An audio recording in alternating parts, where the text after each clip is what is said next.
for you. Damn. All right, continuing with the Georgia defense, we now have co-defensive coordinator Glenn Schumann, linebacker Jamon Dumas-Johnson, and nose guard Zion Logue. Coach, opening statement from you about just how settling into bowl week and preparations for the game are going so far. Yeah, I just first want to say that I appreciate the Peach Bowl and the College Football Playoff for the opportunity to be here. Appreciate all you guys in the media for your coverage, and just have been really pleased with our guys' approach in this postseason practice, and they've embraced everything we've asked them to do, and I'm excited to get to see them play. Jamon, your thoughts on bowl week and what that experience has been like so far? Pretty good. Had a chance to really bond with my teammates and experience the college football playoffs for the first time in my career. So it's been fun. Been cool.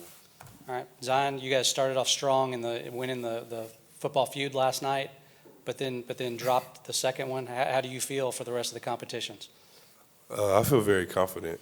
We really shouldn't have lost the second one, but things happen sometimes. But it's been very fun being around my teammates, being around those guys last night. It was good to see. It was good to see that. All right, you feel confident? Are you guys taking home the belt at the end of the week? Definitely. Okay, definitely. All right.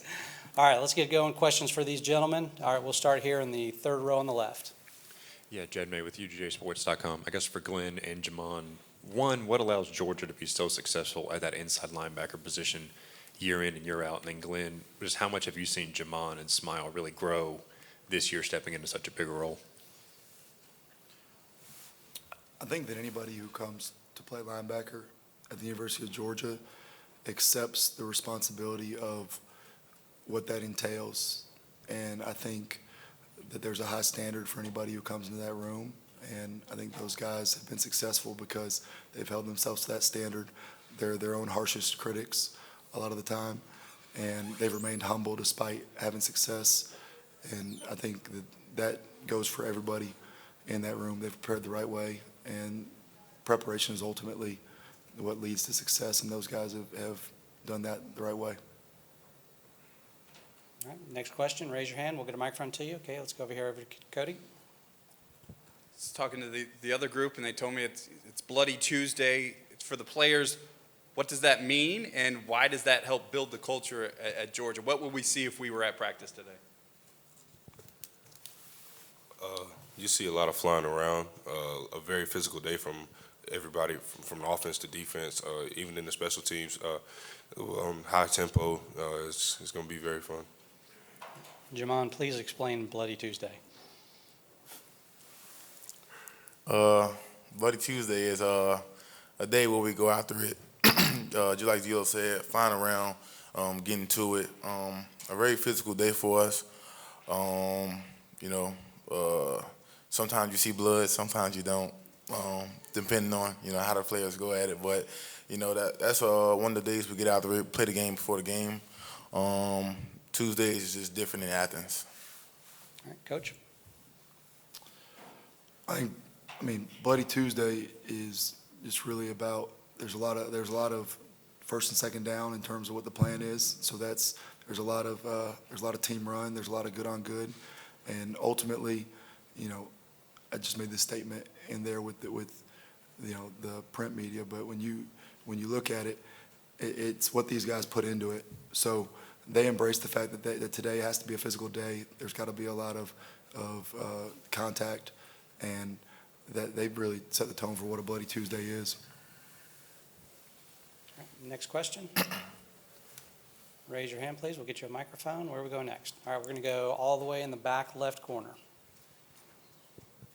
Hey, David Goldstein with SEC Network. Coach Schumann, this is for you. With so many great defensive minds on the staff, how do you guys handle the defensive play calls in game? Yeah, I think a lot of the decisions are made throughout the course of the week, and so there's a plan in terms of what the situation is in the game, in terms of where they are on the field, what they're doing offensively, and we make our decisions collectively about how we want to answer that. And there's a lot of conversation between drives about where do we go from there, and then we just follow that plan the next time we're on the field. Obviously, there's some situations where decisions have to be made rapidly at that point, and there's not a lot of conversation there, but that's where you go back to your preparation and your discussions ahead of time, and you just kind of follow that blueprint. But it's done collaboratively. It's something that everybody shares a piece in terms of what part of the game plan it is, and then we just try to enact that as a staff, when it's going. Okay, front row right here on the right. Yeah, Pop. Brooks Austin with Dogs Daily. Just curious, at what point in your career did you think you had like full retention of this defense, where you were completely confident in everything that you were calling? I say spring.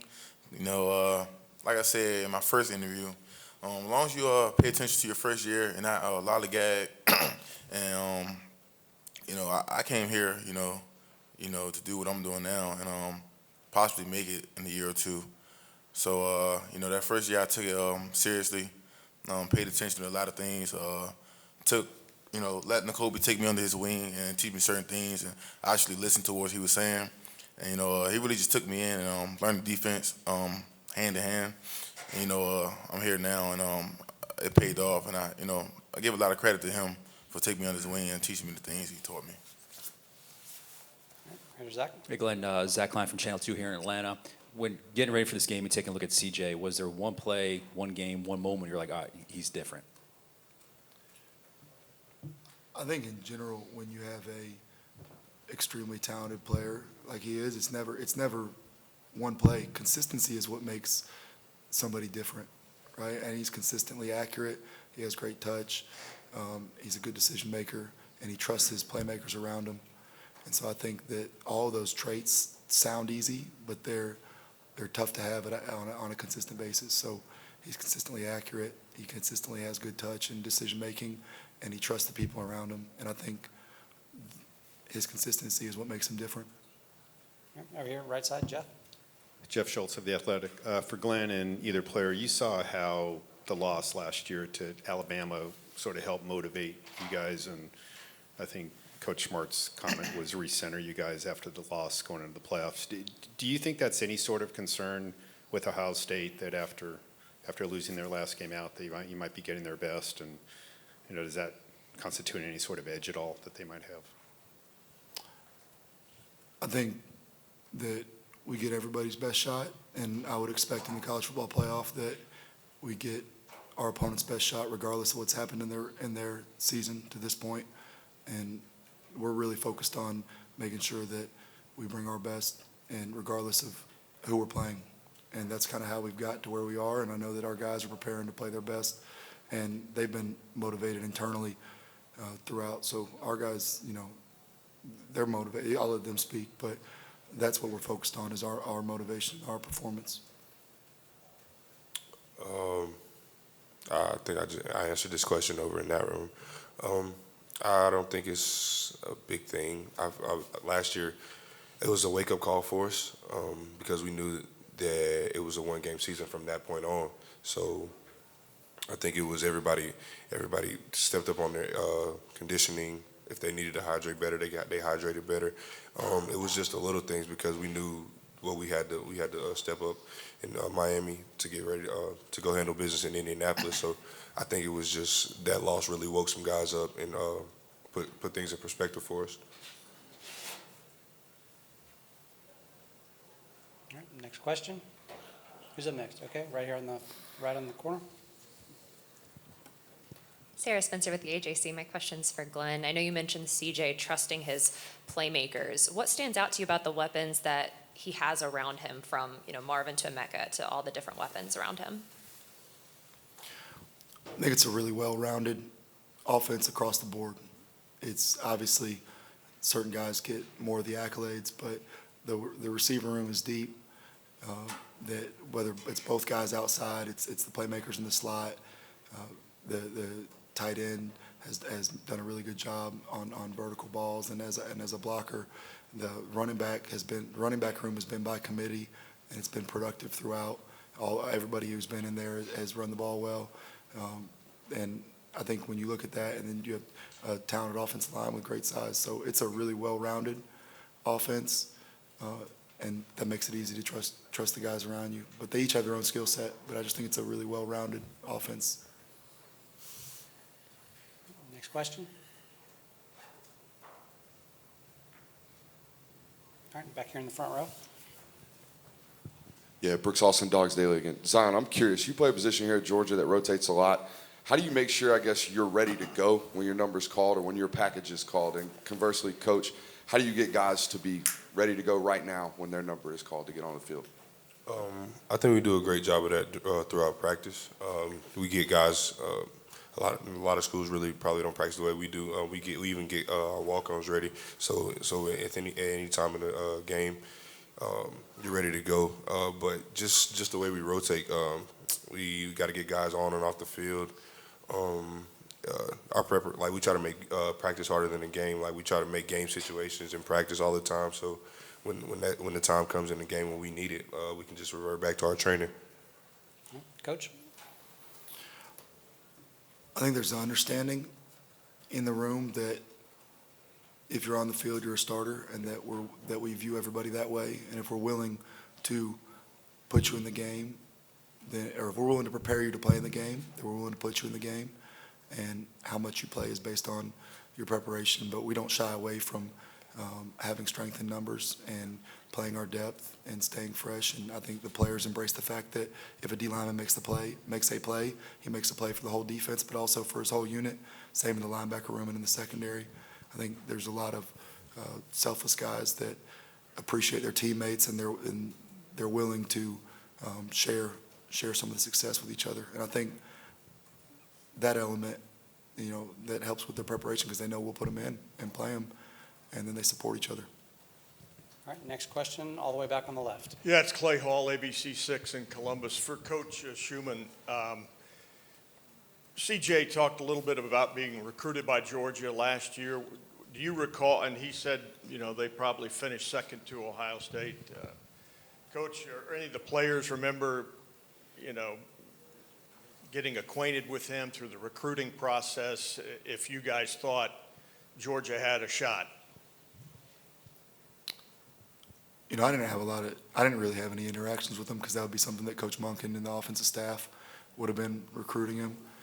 So I don't really have a comment on that.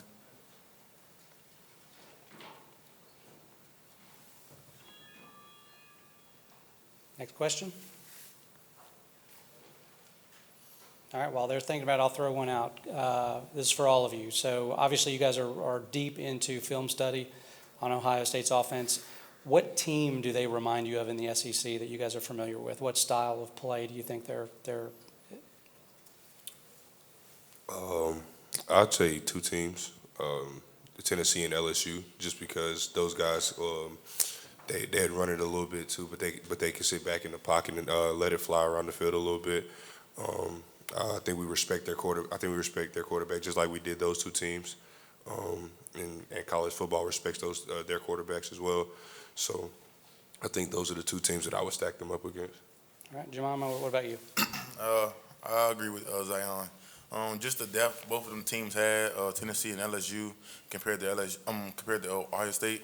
The depth in the wide receiver room, plus the great quarterbacks, not the great quarterback, but the good quarterbacks they had, the talented quarterbacks they had, arm length, vision, and the legs, and then, not showcasing their running backs, but, they have good backs too, but, not able to show them up because of the wide receiver rooms them three teams have in common.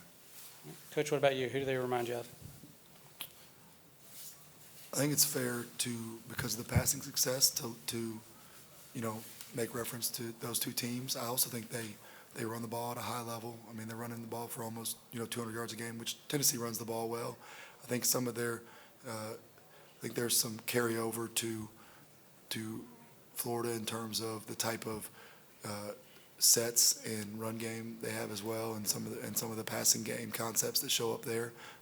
So I think there's little pieces. I mean, guys, football is you can watch 6 different teams and see carryover from each team, but there's a little piece of what they do offensively, and everybody we've played to an extent. All right, back here to Zach. For the players, Coach is saying Tuesday's practice, there's good on good, 1 versus 1s, et cetera. does Stetson talk trash? Is he a good trash talker, or does he just kind of make you guys laugh? Like, really, that's what you're going to go with today? Honestly, I haven't ever got Stetton mad enough for him to talk back to me, but you definitely see it on the field. I think that showed when we played Tennessee, because that whole week he was getting phone calls. I think he got literally 800 phone calls the night before the game. So you seen him doing the celebration when he was talking about calling me. But he's definitely got some moxie in him, but it really doesn't come out a lot in practice. Jamon? For me, when I'm looking at stat, it's strictly business throughout the week. We're not trash talking against them. They're not talking against us. Both sides are strictly business leading up to the game. So no, I haven't seen stat. We don't talk trash in practice. All right, time for a couple more with this group. Where are we going next? Final questions? All right, last chance. We're going to let them go. All right, gentlemen, that's it. Thank you very much. Thank you, also. Thank you, guys. Good stuff, Coach. Thank you. Appreciate it.